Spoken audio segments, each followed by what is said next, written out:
So please give a good online welcome for Bernard.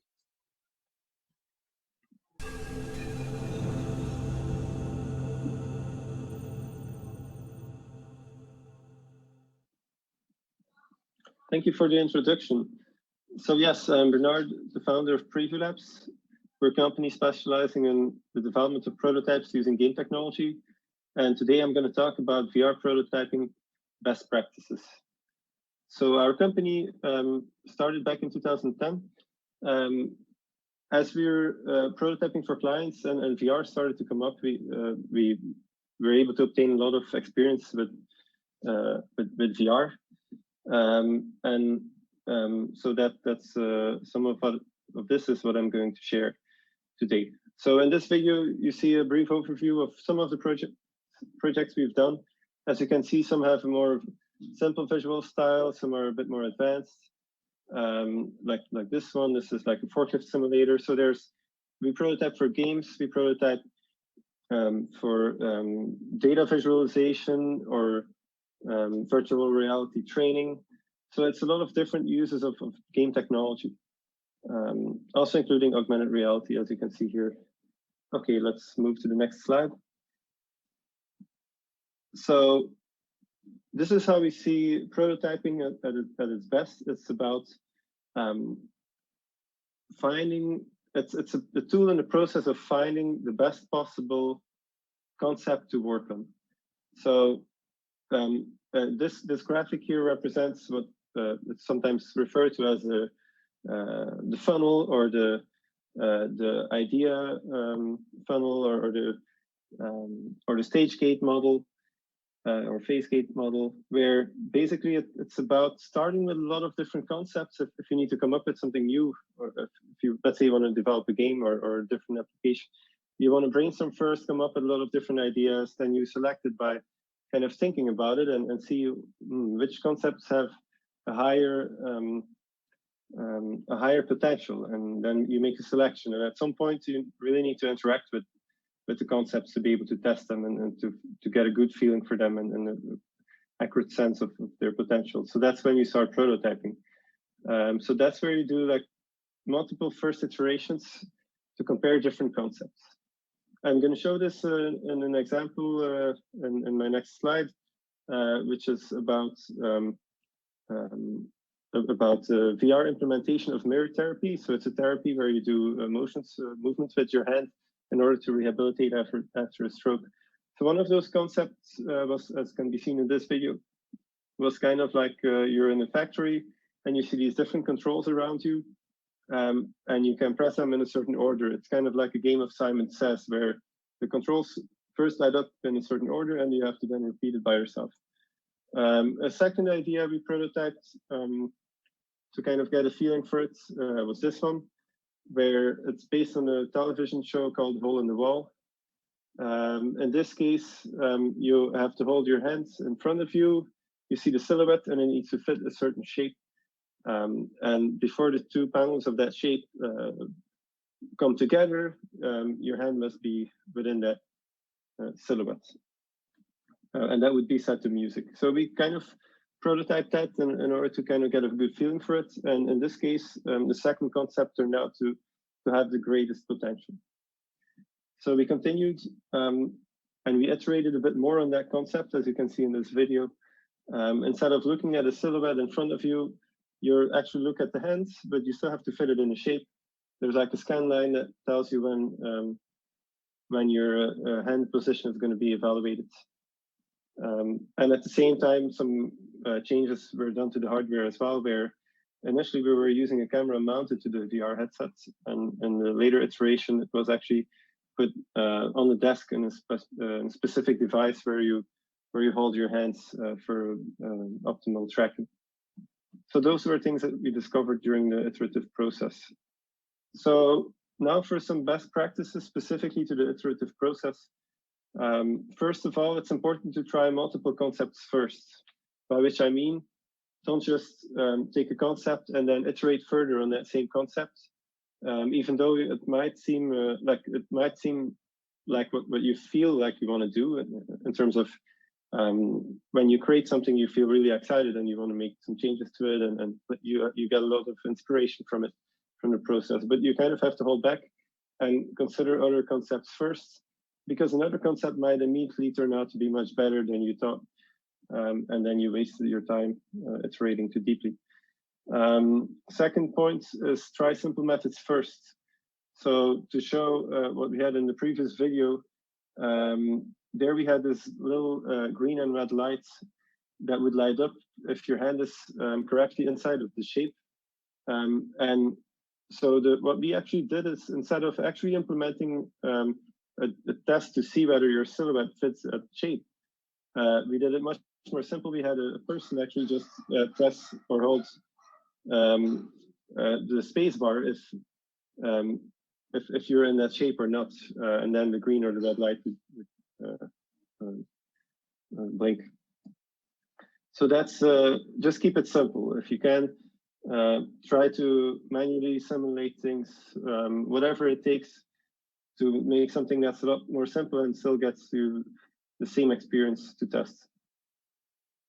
So then the last part here is keep your iterations short. You don't want to do too much in the first iteration.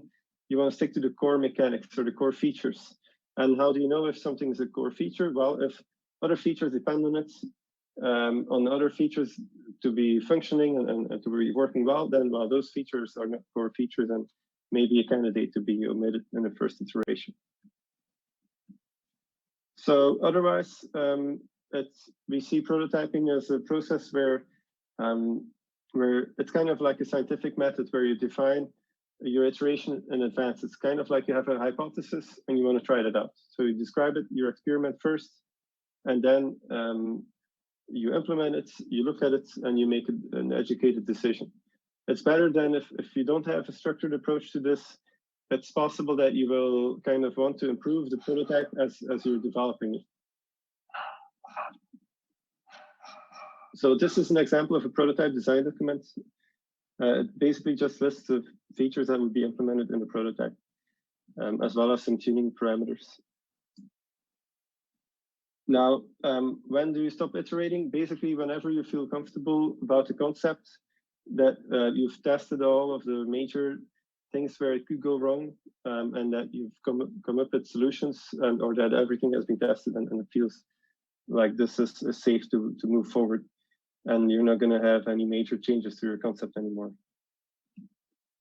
Now, for VR prototyping specifically, first of all, choice of the platform. It's important to know the prototype platform doesn't need to be the same as the product platform. So if you have a product in mind on a specific device, or maybe on a device that doesn't exist yet, well, don't worry too much. If you don't have that device, or if you know the specific input methods, then you're fine. So that's the most important thing, I would say. As long as the input is the same, for example, if you have controllers in your hands that are tracked, of which you know the position, as long as you have a hardware device that does the same, that's fine. You can test the interaction. The interaction will feel the same. And of course, sometimes a different platform for the prototype is chosen because it could be easier, more mobile than the actual intended target platform. So that's also a possibility or something to consider.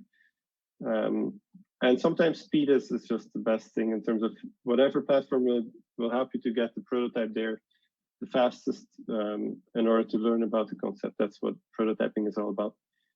Now, a side note, physics and VR, I think there's something really cool about it. I'm going to demonstrate this with the following video. So this is a prototype in which we implemented rowing mechanics for a game called Journey for Elysium, which was actually mentioned in the top 50 of Forbes for the best VR games of 2019, where we specifically implemented the rowing mechanics. One of the things that was really an eye-opener for me for this project is that VR, well, that this is actually a case where if you have VR with hand tracking and physics, that this is something you can't really do outside of VR in terms of controlling a boat with an oar like that. Wouldn't be possible in the same way with a keyboard and a mouse. So this is kind of the most direct way of doing it. So that basically shows that VR definitely has its uses when it comes to specific simulations that feel natural. Okay, let's move to the next slide. So one of the things I like to use as a term is natural physics. So as opposed to having realistic physics where everything is hyper realistic and as close to the real world behavior as possible, I like to talk about natural physics for VR. And especially in games or even in other experiences, sometimes you want to tune down the real world physics a little bit. For example, in the rowing game, we wanted to make sure that you don't get stuck as easily like in real life with if you give somebody a canoe and or a kayak and a paddle and you're stuck at the side of the river, it can be really annoying. And in this case, we actually added forces at the sides of the terrain and the edges of the river, so to speak, that would actually push you away from that edge automatically. So that was an example of an improvement where it feels natural. It doesn't feel like that you're being tricked or something. It's kind of subtle, but it really helps you get to a more pleasant experience. Same thing we did for a forklift simulator where there was a problem with nausea. One of the things we did is when you're turning with the forklift, we would limit the extent by which you can accelerate. And this is something I'm going to show in the next video.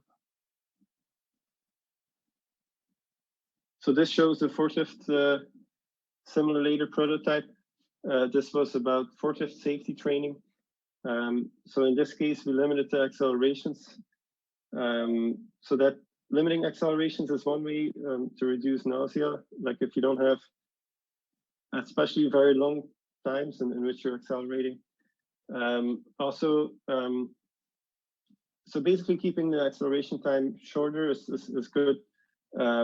Also, if you're moving because you're doing an action yourself, for example, pressing the pedal of the forklift, it's actually better than if you're not inducing the action, the movement yourself. So those are some lessons that can be generally applied. We'll move to the next slide. So yeah, this kind of sums it up a bit. Another last at the bottom of my slide that I didn't mention yet is limiting the field of view could also be interesting, kind of like blinders for a horse. So if you're turning, and some VR games and experiences, you'll see they kind of limit the field of view by kind of having a vignette effect close in a bit until you're done turning and then it disappears again. So that actually also helps because it's really because of your peripheral vision that you get more nauseated. Then in terms of user interface, in this video, I'm going to show a case where we have a 2D user interface. As you can see, there's not too much text that you can see. And this is because of the screen limitations of VR, actually. So if people imagine VR, they sometimes think, let's move to the next slide. So when people imagine VR, they sometimes think it's like kind of like in a sci-fi movie or something that you have like a lot of displays all around you, and that each of those displays would have the resolution of a real computer monitor, and you can really show all of that around you. And that's simply not true, because the VR headset in itself is a monitor that is similar in properties to maybe a computer monitor or even a bit lower res. And then a virtual monitor would be smaller inside of that view. And that basically means that you have a lot less pixels available to show your content on. So if you want to show content in VR around you, basically you usually need pretty big font sizes and everything to make everything easy to read. One of the tricks is to use a curved UI. If you have a curved UI, then the distance of all the text is kind of at the same distance, no matter in which direction you look when you look around. Another thing is you don't want to stick UI in a fixed way to the position of your head. That's always a bit odd. So you want that to float at the position in the real world and then gently move along with your head position, but not in a very rigid kind of way. Other best practices, audio can help. to tell people and to look in a certain direction. And then another best practice for VR development and maybe development in general. If you're prototyping, don't worry about always being up to date with the latest versions of your software development kits and such, or your HTC Vive drivers, for example. You can just keep them at whatever version you have, as long as you're not forced to upgrade. You should just leave it. Now, something about Vive trackers. So when using those extra trackers that come with the HTC Vive, or that you can buy for the HTC Vive, in order to track objects, they sound really attractive, but there are some caveats to take into account. First, I'm going to show a little video of a project. This was a paragliding simulator where we used an actual paragliding harness with the Vive trackers attached to it, as well as to the ropes where you're, like when you're in a paraglider, you have these ropes that you're pulling to kind of change your parachute and fly in different directions. So we use that to track positions on the and to actually control a virtual paraglider. So now, some of the things that, yeah, you can easily think with the Vive trackers, oh, this is easy, you can just attach these trackers and it will work. But actually, it's a bit more complicated because you have different trackers. The software or your prototype needs to understand which tracker is which, and those trackers, they could turn off. You have to charge them, turn them on again. So there's some calibration needed. So basically, what I'm saying is there's a bit of extra complexity to using them. So it's not like, oh, let's just add 5 different objects all tracked like this. If you can keep the number of objects that you're tracking down, it's actually better and it's easier. Another thing you might not expect, but if you have these trackers, you kind of screw them onto something. If you have to do that a second time, when it stops, it may not stop at the same position. So basically, the rotation along its own axis is something you don't really know, or that needs to be calibrated as well. One of the cool things we did with this is that we could allow a chair. In one of the prototypes, we allowed adding a chair that was tracked to allow switching between seated and a standing VR experience. Okay, so this concludes my presentation. So basically, yeah, any questions? Very happy to answer. Yeah. All right, great presentation there, and we have some questions, although they don't look like silly ones. We'll save that for later. But so, is there anything special that should be taken into account when prototyping for multiplayer applications, Bernard? Yes. So when prototyping for multiplayer, I mean, in general, for prototyping, it's about getting from the large scope of the game to a more restricted scope of the prototype, and this also counts for multiplayer. So if you can find ways to keep it more simple, it's better. So for example, one way to do that is instead of having a separate server where all the players connect to, it's possible to create a kind of a client that can also act as a server. We often use Photon for that, where basically you just open the client, and whoever is the first client, it becomes the server. And that makes it easy. Like the source code is more manageable. It's like the server and client code is one project. You don't have to deploy it. It's easier. Just give people a build. Everybody opens it, and even if you don't need to do multiple multiplayer sessions at the same time, then you can actually skip the whole lobby system and everything. You can just, if you can manage it that only certain people are going to open it at that time, you can just do that. You're straight in the game. So those are some ways that we improve that. And then another way, which is really interesting, if you're, for example, doing a turn-based game with 2 players, we actually found that you can actually use Zoom because you can pass the controls to another player. So you just implement it without multiplayer. And it's like you imagine it to be a game that you play like on one computer, as if you swap players on the same computer, and then you just pass the controls back to each other over Zoom, and you can do a multiplayer game without even having to write a server. So it comes down to being creative and looking at what are the ways you can make it more simple and save a lot of time on implementation. So if you can even avoid doing it multiplayer and fake it, depending on the game, that might be possible. And so, how important are analytics in the prototyping phase? So in the early prototyping, it's really more about exploring different concepts, and I think it starts before the prototyping with the brainstorming, coming up with different concepts. I think it could be interesting to look at analytics of the market, or who you're targeting and what people like, to kind of inform the brainstorm process. But once you're brainstorming and coming up with different mechanics and gameplay mechanics or different feature sets, then it's really, you're in a realm where you're not going to have a lot of massive amount of data. So there it's, instead of analytics, which is the term I associate more with quantitative study, it's more about qualitative study. It's about testing your prototype with small amounts of users, and of course you can scale it up from there. But early on, you wanna get it in front of people, Hmm. and the analytics is really more also later in the game development, when you have your first real users, which is after the prototyping stage, that you can also measure things in a more quantitative way with more users. And then the last question, although there's a lot of great ones, but how do you kind of mock up when you start prototyping to implement for a game platform? Do you do paper prototypes, 2D sketches? How do you kind of get started? Yeah, so in our case, we're specifically a company that offers prototyping as a service, where we focus on the implementation side, like the programming.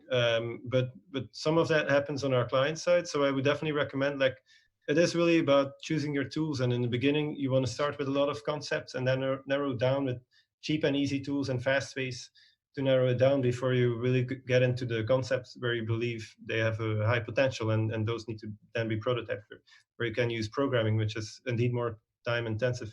But what we do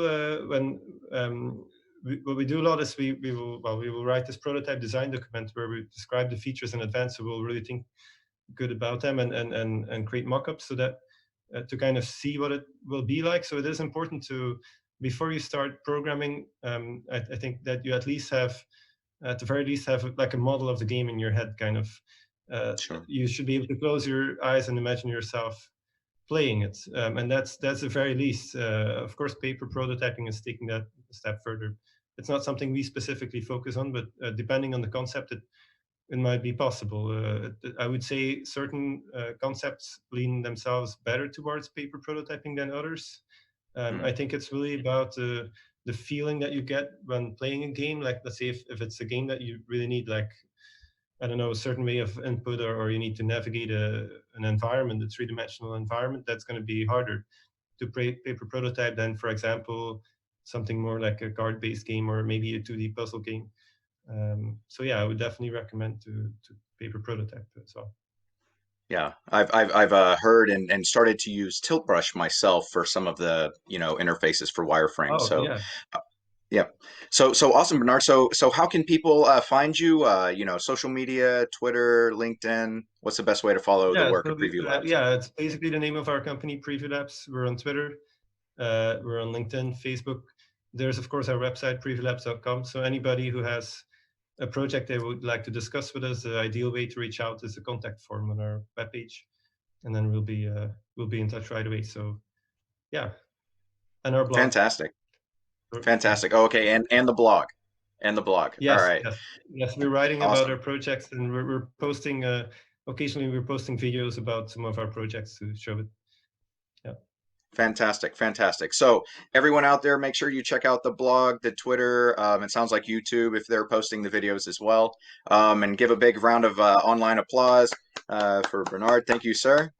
And Thank thank you you for very much. joining us for AWE Online 2020. Look forward to seeing you next year. Yeah. Thank you so much, Damon. Bye. Take care. Bye. All right. And so